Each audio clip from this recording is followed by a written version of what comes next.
எல்லாருக்கும் வணக்கங்க. இப்போ நம்ம இருக்கிறது கீழ் பவானி அணைங்க, பவானி சாகர் அணைங்க. இது வந்து நம்ம காமராஜர் ஐயா கட்டினதுன்னு எல்லாத்துக்கும் தெரியுங்க. காமராஜர் ஐயா தான் நம்ம ஊரில், நம்ம தமிழ்நாட்டில் நிறைய அணை, நிறைய குளம், ஏரிகள்லாம் காமராஜர் ஐயா காலத்தில் தான் நிறைய கட்டியிருக்காங்க. அது எல்லாத்துக்கும் தெரியுங்க.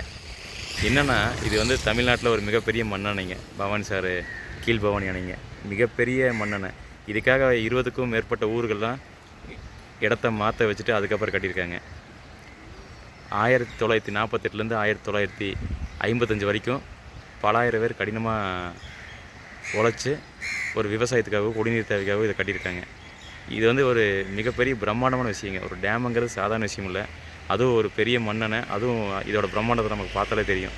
இப்போ என்ன பிரச்சனைன்னு வந்து பார்த்திங்கன்னா, நம்ம முன்னோர்கள் இவ்வளோ கடினமாக உழைச்சி நம்ம பண்ண வேலையை நம்ம வந்து அதில் சாயப்பட்ட நீர், கழிவு நீர் இதெல்லாம் கலந்து அந்த குடிநீரே வந்து பார்த்திங்கன்னா இன்றைக்கி ரொம்ப நமக்கு விஷ நீராக மாறிடுதுங்க. என்னென்னா, ஒரு சிலர் சாயப்பற்ற வச்சுருக்காங்க, இண்டஸ்ட்ரியல் கழிவுகள் இதெல்லாம் கலக்கிறனால குடித நீர் வந்து நிறைய பிரச்சனையாகி அதிலேருந்து நோய் வருது. தண்ணி தான் நமக்கு ஒரு மனுஷனுக்கு வந்து ரொம்ப முக்கியமான விஷயங்க. அந்த தண்ணிலேயே நமக்கு கெமிக்கல் ஆகும்போது எத்தனை பேர் கேன்சர் நோயால் பாதிக்கப்படுறாங்க. அதுவும் மெயினாக இந்த ஈரோடு மாவட்டம்.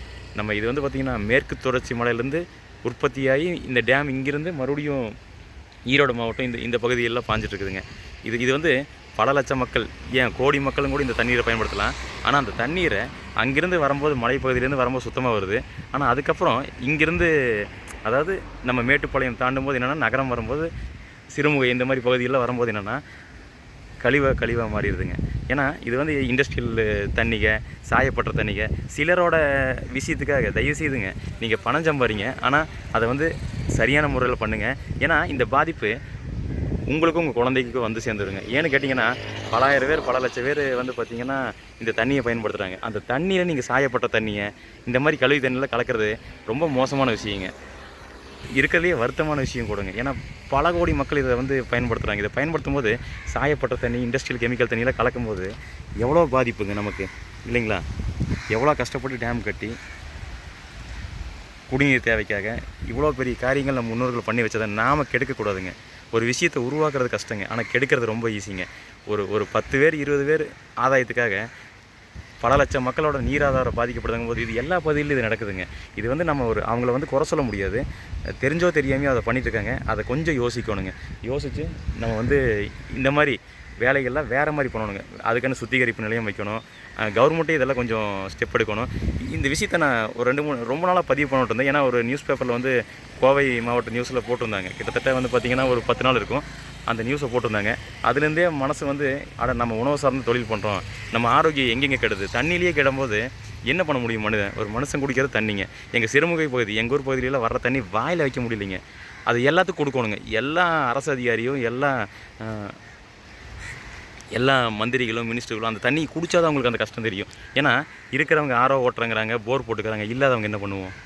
இல்லாதவங்க ஒன்றுமே பண்ண முடியாதுங்க. தண்ணி அத்தியாவசியம். தயவுசெய்து இந்த தண்ணியில் ஆரோக்கியத்தை கெடுக்க வேணாம். கொஞ்சம் எல்லாருமே சப்போர்ட் பண்ணுங்கள். இதை பார்க்குறக்காக தான் இதை வேற ஒரு வேலையை நம்ம கோயிலுக்கு வந்திருந்தோம்.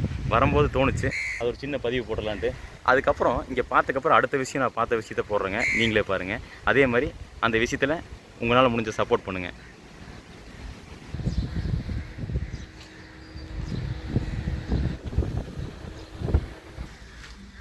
இதை பார்த்துட்டு வரும்போது இங்கேயே ஒரு பெரிய பேனர் வச்சுருந்தாங்க. பவானி ஆறு மாசுபடுவதை தடுக்க கவன ஈர்ப்பு உண்ணாவிரதம், மார்ச் 24 திங்கட்கிழமைங்க. இதை பார்த்துட்டு வரும்போது இங்கே இந்த மாதிரி பண்ணுறாங்க. நிறைய பேர் வந்து நம்ம மக்கள் வந்து போராடுறாங்க. நம்ம ஆதரவை முழு அளவில் நம்ம கொடுக்காதனால தான் இன்னும் அது வந்து தொடர்ந்துகிட்டே இருக்குதுங்க. அதனால் எங்கேயே இருந்தாலும் உங்களுக்கு முடிஞ்ச அளவுக்கு பகிருங்க. உங்களுக்கு முடிஞ்ச அளவுக்கு, ஏன்னா யாராசி மாறினாங்கன்னா அந்த கழிவு நீரே விடுறவங்க நிறுத்தினா கூட நமக்கு வந்து ஒரு நல்ல விஷயம் நடக்குங்க. இந்த மாதிரி விஷயங்களை பார்க்கும்போது ஏன்டா கலர் துணி கொடுத்துறோம் அப்படின்னு கூட தோணுதுங்க. கலர்னால தானே பிரச்சனை, கலர்னால தானே சாயப்படுறேன், கழிவுகள்னால தானே பிரச்சனை. அந்த கழிவுகள் சம்மந்தமான தொழிற்சாலைகள் இருக்கவங்க கொஞ்சம் கவனமாக எந்தளவுக்கு அதை குறைச்சி எந்தளவுக்கு அதை சீராக பண்ண முடியுமோ அந்தளவுக்கு பண்ணாங்கன்னா, தண்ணியில் மெயினாக தண்ணிங்கிறது என்னங்க, நம்ம குடிக்கிற விஷயம். நம்ம வந்து நம்ம குழந்தைங்க, பெரியவங்க, அம்மா அப்பா எல்லாமே நோய்வாய்ப்படுறதுக்கு மெயின் காரணமே இந்த தண்ணி தாங்க. அதனால் நம்ம ரொம்ப கவனமாக இருப்போம். நம்ம எல்லோரும் எத்தனை வருஷம் வாழ்ந்துட போகிறோம்? மீறினா எல்லாருமே வந்து பார்த்திங்கன்னா 70 வருஷம் 80 வருஷம் தான் வாழ்ந்துட்டுருக்கோம். இந்த 80 வருஷத்துக்கு நம்ம இன்னும் அடுத்த தலைமுறைக்கு நம்ம நல்ல விஷயத்தை வச்சுட்டு போகணுங்க.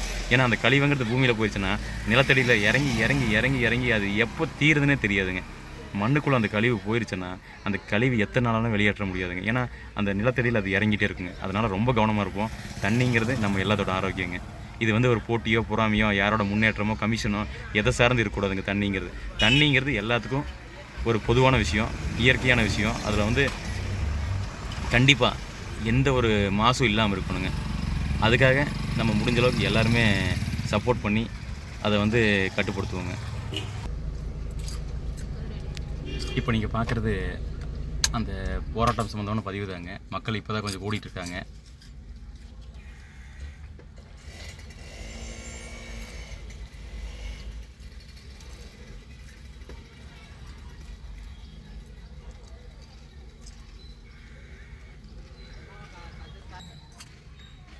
எல்லா போராட்டத்துக்கு போகிறக்காக வண்டி ஏறிட்டு இருக்காங்க மக்கள்லாம். என்னென்னா மக்கள் குறைந்த அளவு தான் போராடுறாங்க. அதாவது நம்ம தண்ணி பயன்படுத்துகிறவங்க பார்த்திங்கன்னா, அதாவது லட்சக்கணக்கில் ஒரு 50 லட்சம் 70 லட்சம் 1 கோடி மக்கள் பயன்படுத்துவாங்க தண்ணீரை. ஆனால் போராட்டத்துக்கு மிக சொற்பமாக தான் போகிறாங்க. அதுதான் இங்கே பிரச்சனை. நமக்கு ஏதோ ஒரு வழியில் நம்மளோட ஆதரவை கொடுத்துட்டே இருக்கணுங்க. விவசாயம் சார்ந்து, தண்ணி சார்ந்து, நல்ல விஷயங்கள் சார்ந்து நம்ம சப்போர்ட்டை கொடுக்க தான். அதாவது நம்ம எல்லாருமே இந்த பூமியில் பிறந்த மனிதர்கள் தாங்க. நாம் தான் வந்து சுயமாக நம்ம என்ன தேவை, நம்மளால் என்ன கெடுதல் நடக்குது, இது எல்லாம் நம்ம திருத்திக்கணுங்க. ஏன்னா எல்லாமே என்னென்னா தெரிஞ்சு தப்பு பண்ணுறதில்ல, தெரியாமல் பண்ணுற தப்பை கூட ஒரு மனுஷனாக பிறந்தா நாம் திருத்திக்கணுங்க. அப்படி திருத்தினா தான் மற்றவங்களுக்கும் அதிலேருந்து நன்மை கிடைக்குங்க. ஏன்னா ஒரு சிலர் ஆதாயத்துக்காக தெரிஞ்சோ தெரியாமையோ ஏதோ ஒன்று சாயப்படுற கழிவு சார்ந்து, இந்த மாதிரி மைண்ட் சார்ந்து, இந்த மாதிரி தொழிலில் பண்ணும்போது என்னென்னா அது மக்களுக்கு வந்து பல இடைஞ்சலை கொடுக்குது. அது பெரிய லெவலில். அதனால் அவங்கவுங்களே இந்த நம்ம ஒரு தொழில் பண்ணுறோம்னா அந்த தொழிலில் என்ன பாதிப்பு மக்களுக்கு வருது, பாதிப்பு வராததான் நம்ம பண்ணணுங்க. இந்த மாதிரி ஒரு தண்ணீரை கெடுக்கிறது மிகப்பெரிய ஒரு டேமுங்க. பவானி டேமுங்கிறது மிகப்பெரிய டேமு. அந்த டேமோட தண்ணி கெட்டு போகுது. அப்போ எத்தனை பேர் அந்த தண்ணியை குடிப்பாங்க? அதனால் நம்ம கண்டிப்பாக இதுக்கான ஒரு எச்சரிக்கை விஷயத்தை நம்ம பண்ணியே ஆகணுங்க.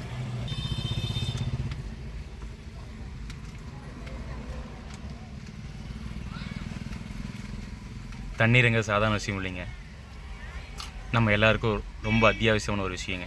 நமக்கு இயற்கையிலேருந்து கிடைக்கிற தண்ணியை செயற்கையான காரணத்தினால கழிவாகி அதனால் நோய் ஆகுதுங்க. இன்றைக்கி நம்ம நோயில் தான் வாழ்ந்துட்டுருக்கோம். அந்த நோய் இல்லாமல் இருக்கணும், நம்ம எதிர்காலத்துக்கு வந்து ஒரு நல்ல ஆரோக்கியத்தை கொடுக்கணும்னா மிக முக்கியமான தண்ணீருங்க. தண்ணீருக்காக ஆதரவு கொடுங்க. மக்கள் போராட்டத்துக்கு ரெடி ஆகிட்டு இருக்காங்க. எல்லாம் அங்கங்கே பார்த்திங்கன்னா அங்கங்கே போராட்டத்துக்காக தான் ரெடி ஆகிட்டு இருக்காங்க. உங்களுக்கு எல்லாம் பார்க்க முடியும் போராட்டத்துக்கு ரெடி ஆகிட்டு போகிறவங்கள. இந்த பவானி ஆற்று தண்ணி குடிக்கிற ஒவ்வொருத்தங்களும் உங்களோட சப்போர்ட் பண்ணுங்கள். என்னென்னு கேட்டிங்கன்னா, இந்த மேற்கு தொடர்ச்சி மலையிலேருந்து உருவாகி மேட்டுப்பாளையம் வழியாக சிறுமுக வழியாக வர பவானி ஆறு எங்கே மாசடையுது, இது கண்டுபிடிக்கிறது பெரிய விஷயம் இல்லைங்க. அதே மாதிரி தெரிஞ்சோ தெரியாமலோ நம்ம பண்ணுறோம். ஆனால் இது வந்து ஒரு ஆரோக்கியத்துக்கான விஷயம். அதனால் ரொம்ப கவனமாக இருக்கணுங்க. இதுக்காக நிறைய சிலர் தான் போராடுறாங்க. இது குடிக்கிற ஒவ்வொருத்தரும் அவங்க ஆதரவை ஏதோ ஒரு முறையில் வெளிப்படுத்தணுங்க, ஏதோ ஒரு வகையில் சொல்லணுங்க. ஏன்னு கேட்டிங்கன்னா, சாயப்பட்ட தண்ணி, சாக்கடை தண்ணி, செப்டிக் டேங்க் தண்ணி, இதை தான் நம்ம குடிச்சிட்ருக்குறோம். நீங்கள் வந்து எங்கள் ஊருக்கு வந்து இந்த பவானி ஆறு இப்போ வர்ற மேட்டுப்பாளையத்தை தாண்டி வர தண்ணியை வந்து நீங்கள் குடிச்சு பாருங்கள். உங்களுக்கு என்ன கஷ்டம்னு தெரியுங்க. குடித்தோம்னா கண்டிப்பாக நோய் நிச்சயங்க. நோய் வந்தால் ஆஸ்பத்திரி, மருந்து, மாத்திரை, நம்ம ஆரோக்கியமே போயிடும், நம்ம குழந்தையோட ஆரோக்கியமே போயிடுங்க. அதனால் கண்டிப்பாக உங்களோட சப்போர்ட்டை, ஆதரவை இந்த போராடுற மக்களுக்கு கொடுங்க. அங்கே போராட்டத்தை பார்த்துருப்பீங்க. அந்த போராட்டத்துக்கு முன்னாடி வந்த நியூஸ் இதுதாங்க. வண்ண தண்ணீர், பவானி ஆற்று நீர் நிறம் மாற காரணம் என்ன? மௌனம் காக்கும் அதிகாரிகளால் மக்கள் அதிர்ச்சி. பாருங்கள் எப்படி இருக்குது பாருங்கள். பவானி ஆற்றில் தண்ணீர் கருப்பு மற்றும் மஞ்சள் நிறமாக வருகிறது. எதனால் இந்த நிறமாற்றம்? காரணம் என்ன என குடிநீர் வடிகால் வாரிய அதிகாரிகள், மாவட்ட நிர்வாகமும் ஆய்வு செய்து வருதுங்க. என்னென்னு பார்த்தீங்கன்னா, இது பாருங்கள், நியூஸ் வந்து பார்த்திங்கன்னா மார்ச் 5 வந்த நியூஸுங்க. இது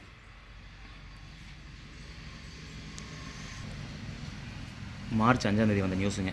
இந்த மாதிரி தான் நிலமை இருக்குங்க. அவ்வளோ பெரிய டேமு, மேற்கு தொடர்ச்சி மலையிலேருந்து வர தண்ணி இந்த மாதிரியெல்லாம் நடந்தால் எத்தனை லட்சம் மக்கள் இந்த தண்ணீரை குடிக்கிறாங்க. ஒரு சிலர் ஆதாயத்துக்காக இந்த மாதிரி தெரிஞ்சோ தெரியாமையோ பண்ணும்போது மக்களோட ஆரோக்கியம் கெட்டுறதுங்க. நம்ம ஆரோக்கியத்துக்காக வேலை செய்யும்போது நம்ம என்ன தான் நல்லதாக பார்த்து வாங்கி சாப்பிட்டாலும் தண்ணி சரியில்லைன்னு என்ன பண்ணுறது? சரி, கேன் வாட்டர் வாங்குறாங்க. அந்த கேன் வாட்டர் தண்ணியை பிடிக்குது. அந்த தண்ணியும் வந்து பார்த்திங்கன்னா அந்த பகுதியிலேருந்து எடுக்கிற தண்ணி என்ன தான் கொடுத்தாலும், என்ன தான் ஃபில்ட்ரு பண்ணி கொடுத்தாலும் அதுவும் கெமிக்கல் தாங்க. அதனால் தண்ணீருங்கிறது வந்து பார்த்திங்கன்னா ரொம்ப அத்தியாவசியமான விஷயம்.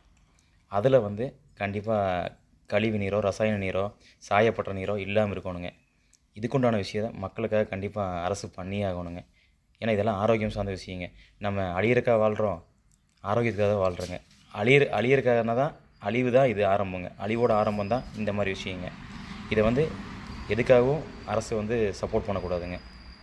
ஏன்னா இதெல்லாம் சின்ன விஷயங்க. மக்கள் கேட்டால் இந்த ஒரு 5 லட்சம் 50 லட்சம் மக்கள் குடிக்கிறாங்கன்னா ஒரு தண்ணீர் வரி போடுறாங்க. அந்த தண்ணீர் வரியில் உங்களுக்கு எவ்வளோ இன்கம் வருது, எவ்வளோ காசு வருதுன்னு பார்த்தீங்கன்னா உங்களுக்கு தெரியும். அந்த தண்ணீரை வரையும் கூட நீங்கள் சேர்த்து போடுங்க. ஆனால் சிலர் ஆதாயத்துக்காக ஏதோ ஒரு கவனக்குறைவால் இந்த தண்ணீரை கலக்கறனால தான் இவ்வளோ ஆரோக்கிய சீர்கேடு வருதுங்க. தண்ணி தான் அத்தியாவசியங்க. அதனால் தயவுசெய்து தண்ணிக்காக சப்போர்ட் பண்ணுங்கள். நமக்கு நல்ல தண்ணி, நல்ல ஆரோக்கியங்க. நன்றி.